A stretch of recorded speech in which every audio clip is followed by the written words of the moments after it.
غلبہ اللہ سبحانہ وتعالی حق کو ہی دیں گے، جس کی طرف اللہ نے ایک اور مقام پہ بھی اشارہ کیا ہے، وہ الذی ارسل رسولہ بالہدی ودین الحق، کہ اللہ وہ ہے جس نے اپنے نبی کو ہدایت اور دین حق کے ساتھ بھیجا ہے، لیظہرہ علی الدین کلہ، اور یہ دین جو ہے اللہ کا ہر ایک دین کے اوپر غالب آئے گا، غلبہ بالآخر حق کو ہی ملے گا انشاءاللہ۔ اللہ سے دعا کریں کہ اللہ سبحانہ وتعالی ہمیں ان لوگوں میں شامل کرے جو دین حق کی سربلندی کے لیے کوششیں کرتے ہیں۔ اللہ سبحانہ وتعالی ایک عقیدے کا مسئلہ اس بارے میں یہ بھی ارشاد فرماتے ہیں، لو کان فیہما آلہۃ الا اللہ لفسدتا، اللہ سبحانہ وتعالی فرماتے ہیں اگر اللہ کے علاوہ کوئی اور معبود ہوتا تو پھر یہ آسمان اور زمین بگڑ جاتے، سسٹم نہیں چل پاتا۔ ایک رب کہتا ہے کہ مجھے دن چاہیے، دوسرا کہتا ہے نہیں رات چاہیے، ایک کہتا ہے کہ فلاں کو بیٹی دینی ہے اور دوسرا کہتا ہے کہ فلاں کو بیٹا دینا ہے، معاملہ بگڑ جاتا ہے، معاملہ سلجھ جاتا ہے۔ اس ہندی میں ایک مثال دیتے ہیں جس کا مطلب یہ کبھی بھی ایک جنگل میں دو شیروں کی نہیں بن پاتی، اسی طرح دو رب نہیں چل سکتے، رب العالمین کی واحد ایک ہی ہستی ہے اور اسی ایک رب کی عبادت کرنی چاہیے، اسی کو اپنا رب ماننا چاہیے۔ اللہ سبحانہ وتعالیٰ اس میں عقیدے کا ایک اور مسئلہ یہ بھی ارشاد فرما رہے ہیں، وَمَا جَعَلْنَا لِبَشَرٍ مِّن قَبْلِكَ الْخُلْدَ أَفَإِن مِتَّ فَهُمُ الْخَالِدُونَ۔ اللہ سبحانہ وتعالیٰ فرماتے ہیں کہ ہم نے نبی آپ سے پہلے کسی بھی بشر کے لیے، کسی بھی انسان کے لیے ہمیشہ والی زندگی نہیں لکھی، کیا اگر آپ فوت ہو جائیں تو پھر یہ باقی رہیں گے؟ اللہ سبحانہ وتعالیٰ نبی کو فرما رہے ہیں اگر آپ فوت ہو جائیں تو یہ رہیں گے۔ اللہ کے رسول علیہ السلام کی جب وفات ہوئی تھی، ابو بکر صدیق رضی اللہ تعالیٰ عنہ آئے تھے اور آ کر انہوں نے اللہ کے رسول علیہ السلام کی پیشانی کو بوسہ دیا تھا، میں ایک بار پہلے بھی ذکر کر چکا ہوں، اور انہوں نے آ کر فرمایا تھا لا یجمع اللہ علیک موتتین، کہ اللہ سبحانہ وتعالیٰ آپ کے اوپر دو موتوں کو جمع نہیں کرے گا، یعنی آپ کی وفات ہو چکی ہے۔ عمر فاروق رضی اللہ تعالیٰ عنہ جیسے عبقری انسان، جیسے عاقل انسان ہوش و حواس کھو بیٹھے تھے اللہ کے رسول علیہ السلام کی وفات کے موقع پر۔ تو یہ عقیدے کا مسئلہ ہے، اسے بھی سمجھنا چاہیے، اللہ کے علاوہ جتنی بھی ہستیاں ہیں ان کو فنا آنا ہی آنا ہے۔ اللہ سبحانہ وتعالیٰ ابراہیم علیہ السلام کا ذکر کرتے ہیں سورہ انبیاء میں اس بارے میں، اور ابراہیم علیہ السلام کو جب آگ میں پھینکا گیا تھا اللہ سبحانہ وتعالیٰ نے مدد کی تھی نہیں کی تھی؟ اللہ نے مدد کی تھی۔ آگ کا کام کیا ہے؟ جلانا۔ اب ذرا ہاتھ قریب کر کے دیکھیں آگ کے، تو آگ کی تپش آپ کو محسوس ہوگی، بلکہ بعض اوقات جلا بھی دے گی دور سے ہی، اگر زیادہ گرم ہوگی دور سے کم از کم، زیادہ نہیں تو ہاتھوں کے جو بال ہیں وہ تو جلی جائیں گے، وہ تو جلی جائیں گے۔ آگ کا کام ہے جلانا، لیکن اللہ سبحانہ وتعالیٰ نے اپنے نبی کو، اپنے بندے کو آگ سے بھی بچا کر دکھایا، نہیں بچا کر دکھایا۔ بندہ اگر اللہ کے لیے مخلص ہو جائے اللہ کی مدد پھر ایسے آتی ہے۔ اچھا، اس میں یہ بات بھی سمجھیے کہ چھپکلی جو ہے، چھپکلی کو اللہ کے رسول علیہ السلام نے قتل کرنے کا حکم دیا ہے۔ اس کی وجہ یہ ہے، بخاری شریف کی حدیث ہے، آپ علیہ السلام نے ارشاد فرمایا ابراہیم علیہ السلام کو جب آگ میں ڈالا گیا تھا، چھپکلی پھونکے مار مار کر آگ کو سلگانے کی کوشش کر رہی تھی۔ اسی لیے مسند احمد بن حنبل کی حدیث کے مطابق امی عائشہ رضی اللہ تعالیٰ جب بھی چھپکلی کو دیکھتی مار دیتی اسے۔ یہ انبیاء کے دشمن ہے۔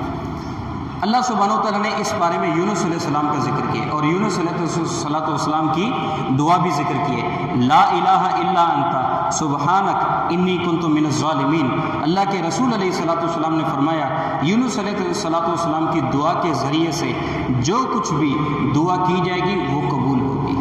دعا میں یونس علیہ السلام کی جو تسبیح ہے، یونس علیہ السلام کی جو دعا ہے، اسے کثرت سے اپنانا چاہیے، کثرت سے پڑھنا چاہیے، اللہ سبحانہ وتعالیٰ اسے قبول کرتے ہیں۔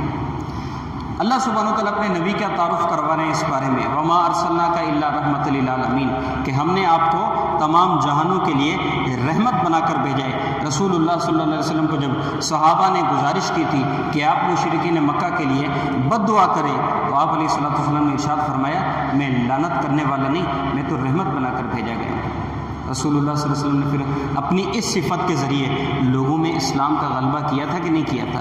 اس لیے دنیا میں جتنے بھی معاملات ہوں ان میں نرمی کو اپنانا چاہیے۔ یہ اللہ کے رسول علیہ السلام کی سنت بھی ہے اور کار آمود ایک نسخہ بھی ہے۔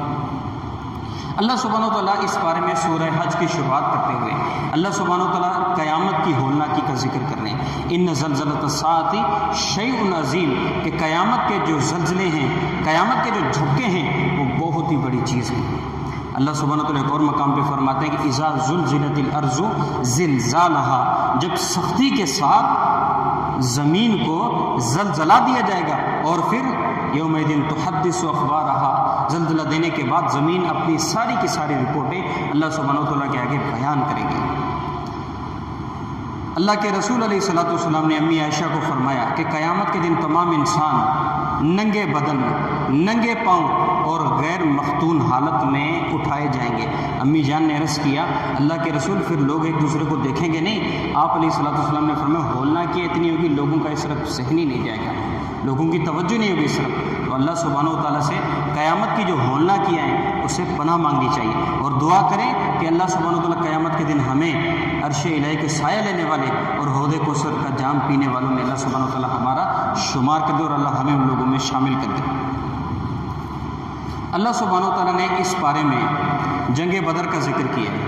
جنگ بدر کا کل بدر کا دن ہے نا، 17 رمضان کو بدر کا مارکا ہوا تھا۔ اللہ سبحانہ و تعالیٰ نے اس بارے میں بدر کا ذکر کیا ہے۔ ھذان خصمان اختصموا فی ربہم، اللہ فرماتے ہیں کہ یہ وہ دو جماعتیں ہیں کہ جن دو جماعتوں نے اپنے رب کے بارے میں لڑائی کی تھی۔ ایسے تھا کہ صحابہ کرام اکیلے اللہ کی بات کرتے تھے اور مشرکین مکہ اللہ کے علاوہ دوسرے الہوں کی بھی بات کرتے تھے۔ پھر یہ ہوا کہ مارکا ہوا، مارکے کے اندر قریش کے ایک ہی خاندان کے ایک ہی سلسلے کے 6 نوجوان آمنے سامنے آئے۔ وجہ پتہ ہے کیا تھی؟ اکیلا اللہ اور اس کے مقابلے میں دوسرے معبودان باطلہ۔ جنگ بدر میں تھوڑی یہ ہوئی تھی۔ علی رضی اللہ عنہ اس لیے فرمایا کرتے تھے کہ یہ آیت ہمارے بارے میں نازل ہوئی ہے۔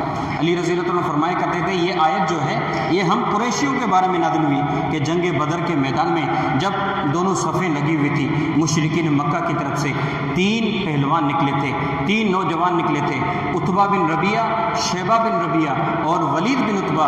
ان کے مقابلے میں صحابہ میں سے سیدنا حمزہ رضی اللہ عنہ، سیدنا علی مرسہ رضی اللہ عنہ اور سیدنا عبیدہ بن حارث رضی اللہ تعالیٰ عنہ یہ نکلے تھے۔ ایک ہی خاندان تھا، ایک ہی سلسلہ تھا، ایک ہی خون تھا، لیکن معاملہ آ گیا ایمان کا اور کفر کا۔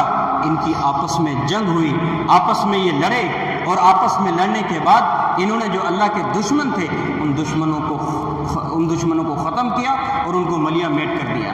جنگ بدر میں اللہ سبحانہ و تعالیٰ نے ہمارے لیے یہ پیغام رکھا ہے، یہ نصیحت رکھی ہے کہ جب خاندان برادری اللہ کے مقابلے میں آ جائے تو پھر خاندان و برادری کی قربانی دینی پڑے گی۔ ہمارے لیے مقدم ہستی کون سی ہونی چاہیے؟ اللہ سبحانہ و تعالیٰ کی، جب جا کے اللہ سبحانہ و تعالیٰ ہم سے راضی ہوں گے۔ اللہ سبحانہ و تعالیٰ نے اس آیت میں ہمیں ایک حکم دیا ہے مسلمانوں کو، فَاجْتَنِبُوا الرِّجْسَ مِنَ الْأَوْثَانِ وَاجْتَنِبُوا قَوْلَ الزُّورِ۔ اللہ سبحانہ و تعالیٰ فرماتے ہیں کہ مسلمانوں اپنے آپ کو جو اوثان کی جو پلیتی ہے اس پلیتی سے بچاؤ، اور اپنے آپ کو جھوٹی بات کی پلیتی سے بچاؤ۔ اب یہ اوثان کیا ہے؟ اس کی واحد وثن ہے۔ عربی گرامر میں وثن اس بت کو کہتے ہیں کہ کسی انسان کا بت بنا کر اس کی پوجا کی جائے، اس کے آگے جھکا جائے، اس کے آگے ہاتھ پھیلائے جائیں، اس سے مانگا جائے، اس کو عربی میں وثن کہتے ہیں۔ اس لیے اللہ کے رسول علیہ الصلوۃ والسلام نے اللہ سے دعا کی تھی، مسند احمد بن حنبل کی حدیث ہے، آپ علیہ الصلوۃ والسلام نے دعا کی تھی، اللہم لا تجعل قبری وثنا یعبد، کہ یا اللہ میری قبر کو تم آستانہ، بت خانہ، یا میری قبر کو تم ایسا نہ بنانا کہ لوگ اس کی پوجا کرنا شروع کریں، لوگ اس پہ آ کے مانگنا شروع کریں، لوگ اس پہ آ کے اپنے ہاتھ پھیلانا شروع کریں۔ یا اللہ میری قبر کو اس چیز سے بچنا چاہیے، اس چیز سے۔ عمرے میں جا کر، حج میں جا کر روزہ رسول جو ہے وہاں پر بھی مانگنے سے گریز کرنا چاہیے، منع ہے اس چیز سے اللہ کے رسول علیہ الصلوۃ والسلام کی۔ آگے اللہ نے جھوٹی بات سے بچنے کا حکم دیا ہے۔ جھوٹی بات سے اللہ سبحانہ و تعالیٰ ارشاد فرماتے ہیں، اللہ کے رسول علیہ الصلوۃ والسلام نے ارشاد فرمایا، من لم يدع قول الزور والعمل به فليس لله حاجة في ان يدع طعامه وشرابه۔ فرمایا کہ جو آدمی روزے کی حالت میں جھوٹی بات اور جھوٹی بات پہ عمل کرنا نہ چھوڑے، اللہ کو اس کے بھوکے اور پیاسے رہنے کی کوئی پرواہ نہیں۔ تو جھوٹی بات سے گریز کرنا چاہیے، بچنا چاہیے۔ اللہ سبحانہ و تعالیٰ نے اس بارے میں قربانی کا ذکر کیا ہے، لن ینال اللہ لحومها ولا